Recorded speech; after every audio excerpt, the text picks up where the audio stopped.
Kakos Sparks 256 tubaniza ku channel ya Feno mwe bale kubanga mgenda maso no subscribinga no kulaba viewerships zonazo natuziraba amanya kangenze Trace May ngona ko ralero ndi no mukulu wa Kibenda abasinga gwe bumanyi former president nenga waiki twagala obuze kubatulaba ku channel ya Feno abawagizi baffe abalabi baffe basawudi banya omusibe mutya amanya nedobozi wa Kibenda langa ndi kusanyuka okubeera na mbalero twayanze no chance jo tuwadde nenga tushimanyi nti gwakulira Mpaka Records yegwe CEO wayo. Why the name Mpaka? Because abantu bajiwulira Mpaka Records tebamanyi what's behind Mpaka Records. Okwawukana ku bantu abalala abalina labels abatumya amanya agakabi agali fancy zinasalawo nzimbe ekintu ku legacy ya taata wange so muzeyi wange bamuyita Mpaka nyi so Mpaka Records kivaawo Mpaka nyinga wa tribuchi musajja muna Uganda okakasi. Yes, so bamuyita Mpaka nyi Mr. Mpaka nyi so wasalako salisalako actually kinisalako mbya music naye bwogenda mu paperwork bwojja wano ng'olina contract nange digwayo ojasanga ko Mpaka nyi Records not Mpaka Records.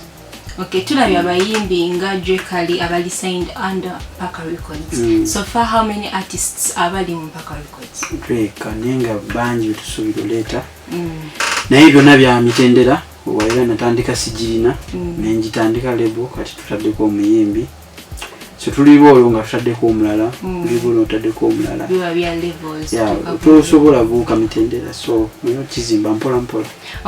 omuyimbi ali eyo ng'alaba Drake amwegomba n'agamba would love to join Mpaka Records. What qualities do I need? Is it all about the good voice? Kuberanti I'm very very talented because Drake muyimbi wa mani the voice is very nice. So oli atuna nagamba nga edobozi ye lirungi nnyo so I think I have to be with this voice or it's something else. It's okay dala tulina motto wano egamba you don't find Mpaka finds you. So kitegeeza kibisere bisinga kitegeeza omuyimbi alina okuba nga yeetaddemu kukumanyi okwagala okumanyibwa okwagala okulabibwa abantu abatuufu. Tusanga abantu wa Kibenda mugama wange mbadde njagala owuliza ku music wange siina gwe nali nga nikuwulira music we kyenkola mbawe namba y'abantu abakwasaganya music mu company n'aleeta team ya creative newuliza music babawo omulama lulibolo watuwita oyimbe muko oluyinza osanga ng'olimba lwolina olulungi olwo kyali kisima nga mazima ddala oyinza okuba tosobola so netugezesa ne Drake aligwe ekitegeezi munana nga yimba buyimbi nga tamanyi oba alisayiningibwa so kirungi nnyo omuyimbi ne tumanya nti ddala nawe ogezaako kuteekawo omubiri ogugwo kulaba mu music wo nga tebannaba kuteekako omubiri otherwise ogenda kusayininga omuntu abeera omunafu okitegere because aloza lebo ogenda kuba mbwenyi beje mukolera buli kimu kitulaba nti BET zakomyewo zigenda mbeera zibeerawo ennaku z'omwezi 27 June and we don't have any Ugandan as a nominee. Why do you think oba Uganda twetaaga ki like what are we lacking in the music? Because tulaba tufulumiza music as long as kale corona abaddewo abantu basinga bagamba corona watu naye abantu bafulumiza music kati ekizibu kiriwo nze ndowooza we are scared of investing abamu investing tetugirina ku investing olwobwangu ina sente ezo ekirala investing yeetagisa erimu ebiti bya mirundi 3 mulimu ku abawandiisi waliwo abawandiisi abali nga bamanyi okola ennyimba ezisatu era abasajja abamu be bawandiikira baproducer okutapingako omusawundi z'abalala ekitege notesiba producer wo ndi omu ku bantu abenenya nungamba I blame myself ndi omu ku abo benjogerako nange kenyini nti sinna kikola nkyewandiike sinagezesaako muwandiisi atali wange atali nze so ebyo byonna bitwaffectinga nze bwe ndowooza naye nze kati nganze nasazeewo nkyuseemukko ekyomuwandiisi kikyaganye kuba mpulira nkyali muto nnyo okutandika okumpandiikira obwongo obukyesera naye sound zo ntapinze ku sound ezenjawulo ojja kiwulira ku album yange nejja so ndowooza kyo kitulemeseza investment we are scared of investing. Ekyokubiri otunuulira qualities z'abaana abayimbi abalala nga they want to twagala nnyo okwesibira ku kyekiki tuyimbe Uganda toyimbe kati wakati simanyi Uganda lwosinga okuyombera oyimba tinomuladde Uganda gyobeera social media yagira bwereere omuna Kenya nakwagala atya nga buli kyoyimba takitegeera buli kaseera so tulina okugezesa ku people are scared of trying something new okitegeera because kino kikola beera ku ekyo the artists here abandi badde bagenda nadda because they have certain organizations ze bakoleramu nga zandibadde zibatuuse wala naye because balina ekikwate tuli ku kikwate kyekyo kimu kyogambye nti abantu besibira mu kintu kyekimu when you look at Mpaka Records eina audio part ate mwina ne Mpaka Films buli kimu kiggwerawo don't you think minimizing it's going to mugenda leetera abaina abayimbi abalala buta trying out because ne Drekali yewandikira as you now wewandikira kati ndaba ekintu kyonna kiggwera mu sector ya Mpaka Records ekyo kiri mu direction ya business. I'm a businessman. Wemba nina film department kitegeeza wemba nfulumiza oluyimba audio nonya video setaga tekugenda kunonya muntu annamule ng'ebintu bisobola byejjirayo ku sente ntono nikwesa abaana bange abali talented ennyo nitukola ekintu ekirungi video zaffe oziraba so kisavingako ku sente jenkoma okusavinga sente mu myaka 3-5 gijja njakuba nte nkola biri bye badde oyagala nkole nsobola okugera ku BET okitegeera so obadde bono bwakulaba nga you minimize costs and increase income. Do we see Wyke Benda or Drekali BET Awards? I believe we'll be there. Wyke Benda, oinayo award yo major wangu? Yes, nawangula Afrima. Afrima. It's the biggest award. Which year was that? 2018, I think, before my concert. 2018. Nawangula Afrima ku Superman yoyo. So, bwe nkutunuliza mu digital numbers zange nzirabanga music gwe noyimba inakubanga Superman. Superman. Naye mututeeka ku pressure tacyanyimbira abantu bawo kitegeera so genda bofulumizayo zi Kwiso Bado zi Amina so that ne bana baano tebagamba ate omyaye yefudde nti ate yiwa akabinyo manye ebintu tusaanye bitono nnyo tujjukira nti waliko president wa UMA and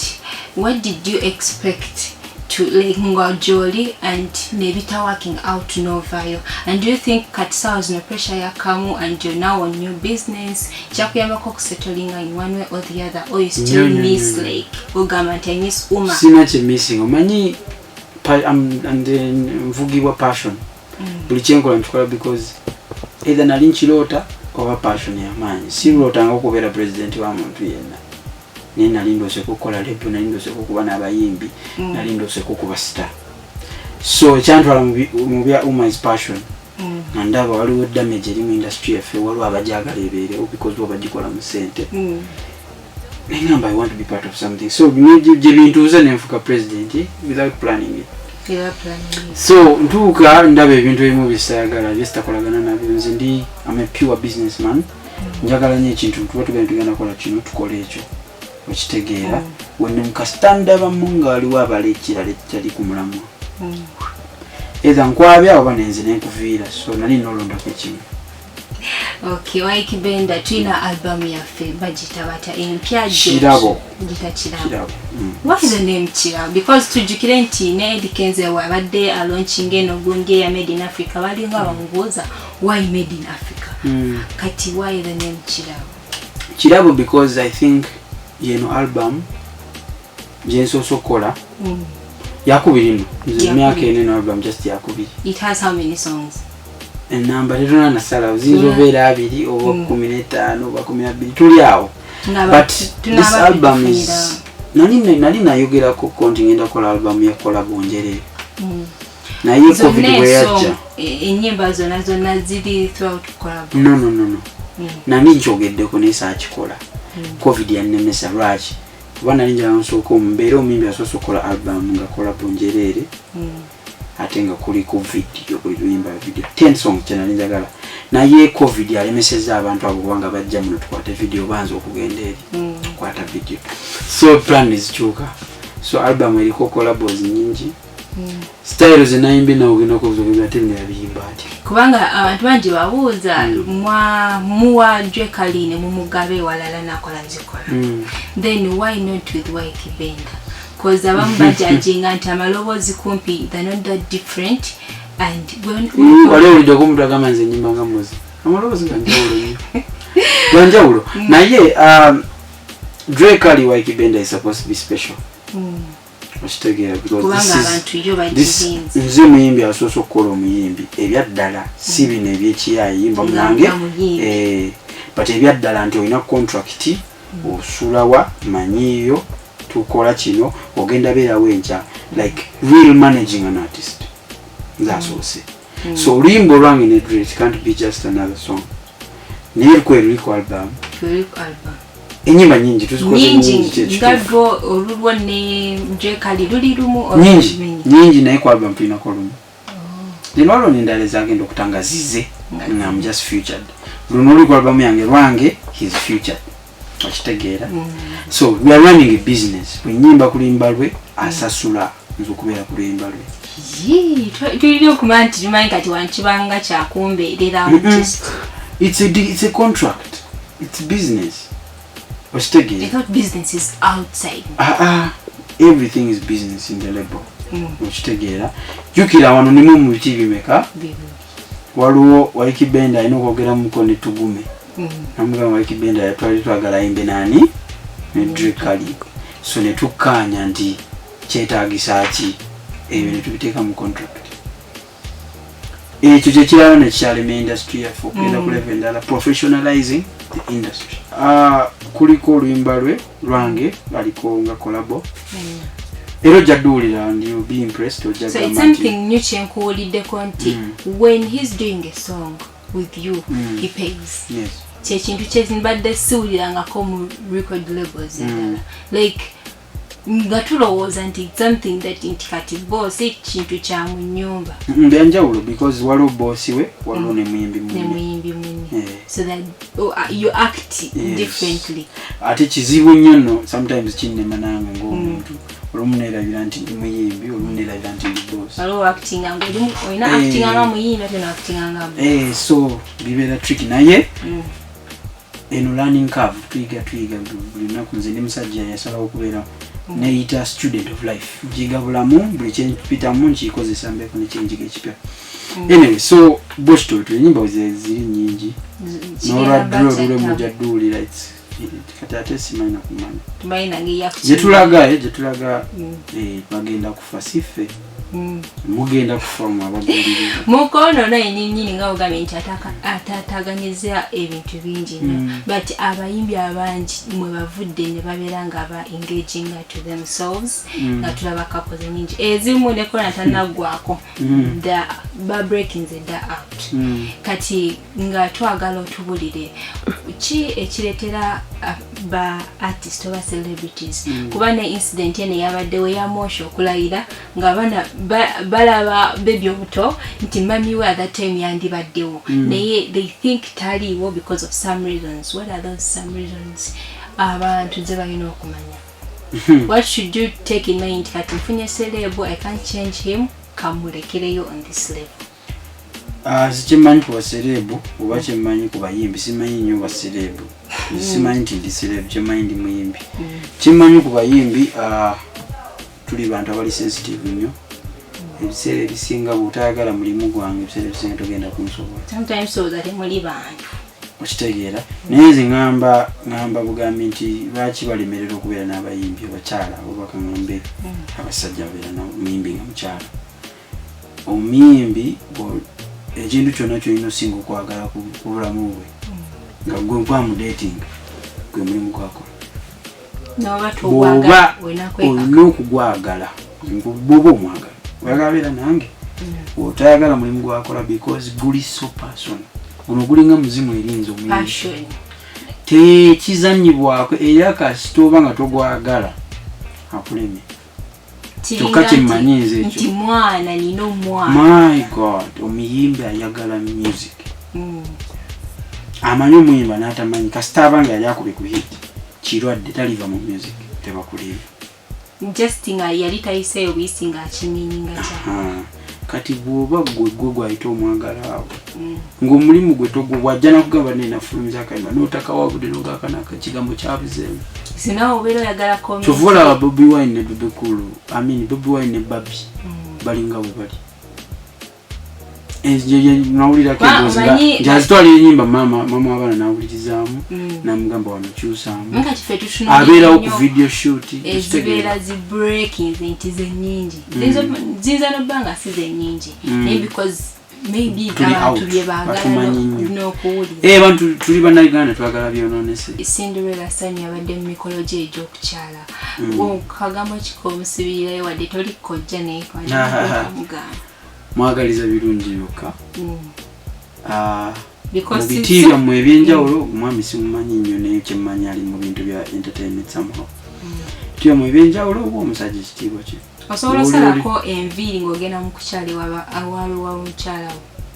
kubanga ono omusajja awasindi yasazeeko bamusazisizzaako enviiri abula nze simanyi nnyo kyakugamba naye kyemmanyi emboozi enabeera wakati wange namukyala omukyala baba agamba kyekitwisaawo anti omukyala ayinza obeera fine with it ayinza obeera kitegeera omukyala owange kasita agamba ali fine zisigenze wasa famire yonna okitegeera kasita ono gwe ŋŋamba nti gwe ngenda oyita owange mu bulamu bwange bwonna kasita agamba nti jangu nga bwoli kikisinga obukulu because ye aba amanyi ekiri ki ewaabwe so kati gwe bw'onajja bakuyisa oli emmere otandika otubuulira enviiri ze tulina uganda wange sibasizza ggwe okitegeera so omanyi abantu abo bakyerabira tosobola kuwasizaako kika kyonna mpasa mukyalo omu bwe ndiba ndwadde oyo yagenda okundabira bw'ali balwadde nze agenda omulabirira yalina omumanya kimukolera nekitamukolera bwe kiba kitwisawo ffe ngaababiri then katukola kyetwagala Waiki, Mpaka Records ogirabawa in 5 years from now? One of the biggest labels in Africa. Because mu Uganda twakimaze okikola already. Okitegeera. Top 2 labels mu Uganda mpaka kweri. And abamu twali tumanyi nti ebeera just recording label. Enaku zino everything kigwera nga inagambye filming buli kimu kigwera. Lwaki is it the right way okukikola abasookawo bakikolanga bubi? Simanyi nnyo okwogera ku by'abantu balala naye kyemmanyi nti nze kyenjagala okukola njagala kukola one stop center nga bonagenda mu supermarket n'osangayo ennyaanya n'osangayo amenvu oba okyali awo n'ensawo z'akasooli weziri eza whatever okitegeera nnyo nze nga bwe nkugamba music kibadde eri omuyimbi so omuntu bw'olinya ku stage ndowooza abantu basana olinya ku stage oweerere kati just kufuna feeling eyo naye n'abantu abamu bonayimbira tebaliwo tebabakkiriza kuŋŋaana sente z'aba promoters n'ezafulumye so ng'abamu ng'aba artist ate babebe cool nga tumumanyidde mu kategori kwe nti artist batyafunye ezo sente